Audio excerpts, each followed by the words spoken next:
دیکھیں قاعدہ نمبر 5 کو، اور ہم اس وقت پڑھ رہے ہیں سی کا تلفظ، یعنی ہم آپ کو بتائیں گے کہ سین کب پڑھا جاتا ہے، سی کا کب بنتا ہے، اور بڑا شین کب بنتا ہے، اور یہ سی چا بھی بنتا ہے کبھی، تو ہم بتائیں گے آپ کو کہ سی کی آواز چا میں کب آتی ہے، چے کی طرح۔ تو سی ایک حالت پر نہیں رہتا، یہ سی جو ہے ایک حالت پر نہیں رہتا ہے، جی ہاں، سی ایک حالت پہ رہتا نہیں ہے، یہ سی جو ہے ایک حالت پہ نہیں رہے گا، یہ کبھی تو سین بنے گا، کبھی کاف بنتا ہے، کبھی بڑا شین بنتا ہے، سمجھ آ گئی آپ کے؟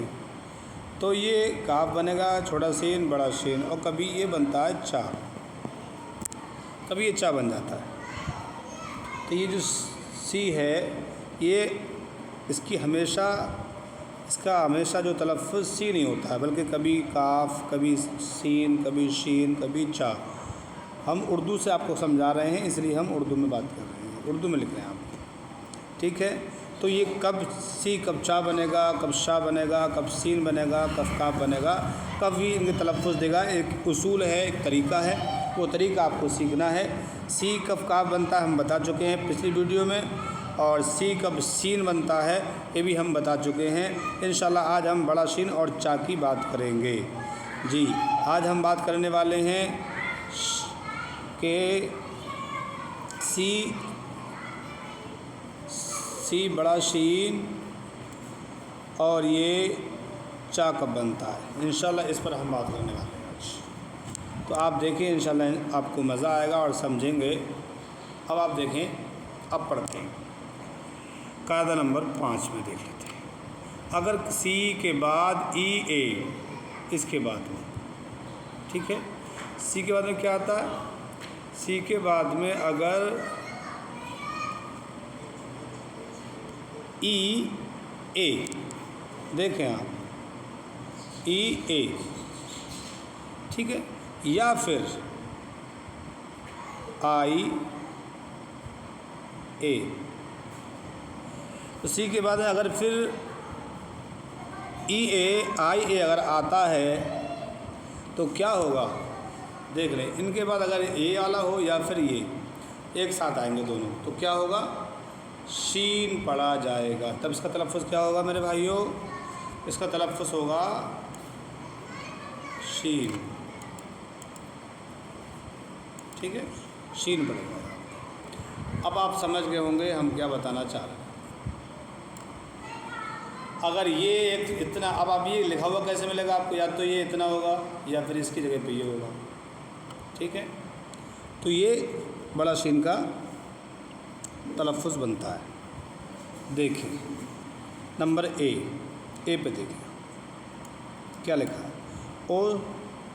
او شین، او شین، تو یہاں سی کے بعد ای ہے اور اے ہے، سی کے بعد ای اے، ای اور اے، تو کیا پڑھیں گے اسے؟ بڑا شین، سی کو او شین، او شین، ٹھیک ہے، او شین۔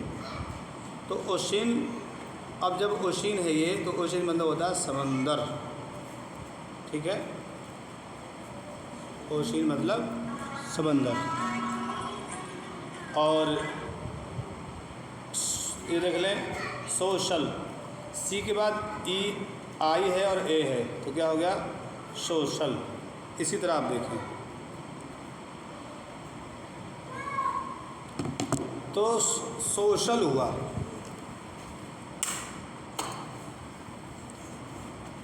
سوشل، تو یہ بڑا شین پڑھا گیا کیونکہ سی کے بعد آئی اور اے ہے، سوشل۔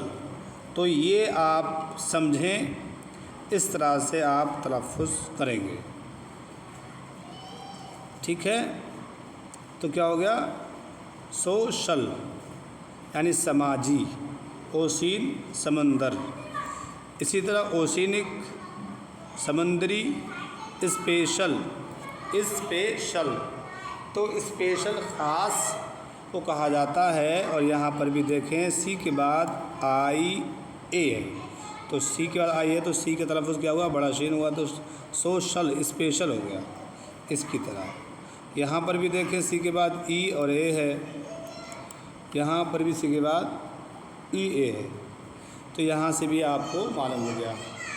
تو بس یہی بتانا چاہ رہے ہیں کہ اگر سی کے بعد ای اے یا پھر آئی اے ہے تو وہاں کا اس کا تلفظ بڑا شین ہوتا ہے، اسے ہم نے یہ لکھ کے آپ کو بتا دیا۔ تو اس طرح سے آپ سمجھیں، جانیں، اور مجھے امید ہے کہ اگر آپ سمجھیں گے بہت آسانی سے آپ انگلش کو اردو سے پڑھنا سیکھ جائیں گے۔ چلیں ہم مختصر ویڈیو کرتے ہیں، اور انشاءاللہ کل آپ سے پھر ملتے ہیں اگلے لیسن کے لیے۔ تب تک اللہ حافظ۔